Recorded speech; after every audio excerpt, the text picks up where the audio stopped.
Assalamualaikum warahmatullahi wabarakatuh. Perkenalkan, nama saya Leniawati, NPM 101211098 dari kelas B S1 Manajemen. Di sini saya akan menjelaskan tentang tahapan dalam kehidupan manusia atau syahadatain dalam proses kehidupan manusia. Untuk memenuhi tugas evaluasi tengah semester pendidikan agama 4. Nah, syahadatain dalam proses kehidupan manusia adalah syariat yang sangat urgent, karena dengan syariat ini manusia ditentukan nasibnya nanti di hari akhir. Tahapan kehidupan manusia ada 4. Yang pertama, tahapan pertama ada kematian pertama, tahapan kedua ada kehidupan pertama, tahapan ketiga ada kematian kedua, dan tahapan keempat ada kehidupan kedua. Nah, di sini saya akan mencoba menjelaskan terkait tahapan pertama atau kematian pertama. Tahapan pertama atau kematian pertama disebut kematian karena ruh dan jasad belum bersatu. Jasad dalam bentuk janin masih dalam proses, sedangkan ruh masih di alam arwah. Artinya jasad dan ruh manusia masih terpisah. Proses pembentukan jasad juga sebagaimana dalam firman Allah Subhanahu wa taala dalam Quran surat Al-Mu'minun ayat ke-14 dan diriwayatkan di hadis riwayat Bukhari dan Muslim.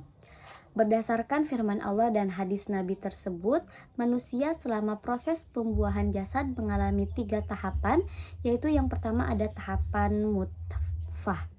Nah, tahapan ini setelah janin, manusia dibuahi oleh sel sperma berproses berubah menjadi mudghah diperlukan waktu kurang lebih 40 hari. Jadi dapat diartikan saat rahim sang ibu dibuahi oleh sel sperma, maka proses pembuahannya kurang lebih dari 40 hari. Nah, lalu tahapan kedua adalah tahapan alaqah.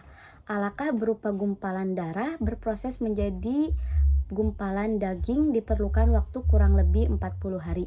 Setelah proses pembuahan, maka tidak langsung menjadi jasad atau tidak langsung terdapat ruh di dalamnya, melainkan melewati proses menjadi gumpalan darah menuju gumpalan daging selama 40 hari.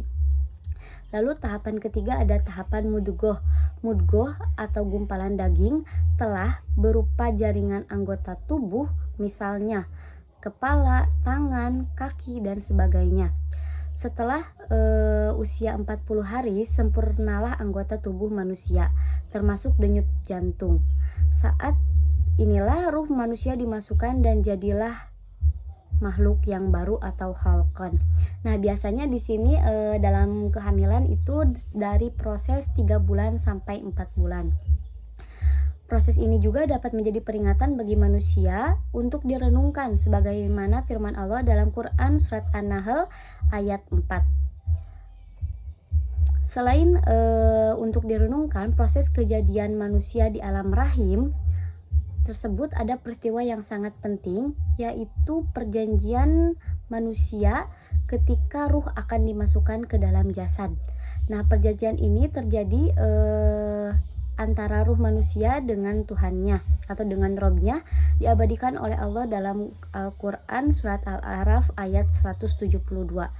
Perjanjian ini kemudian disebut syahadah rububiyah atau disebut juga syahadah dzuriyah karena dilakukan anak Adam di alam zuriyah. Syahadah ini dilakukan oleh ruh manusia dengan Tuhannya.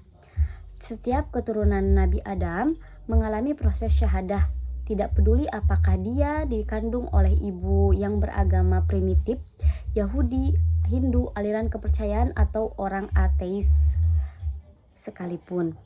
Secara naluriah, semua manusia mengakui adanya Tuhan sebagai pencipta, pengatur, dan pemelihara alam. Nah, peristiwa perjanjian syahadah rububiyah ini oleh sebagian besar kaum muslim dijadikan alasan untuk tidak melaksanakan syariat syahadatain atau rukun Islam yang pertama.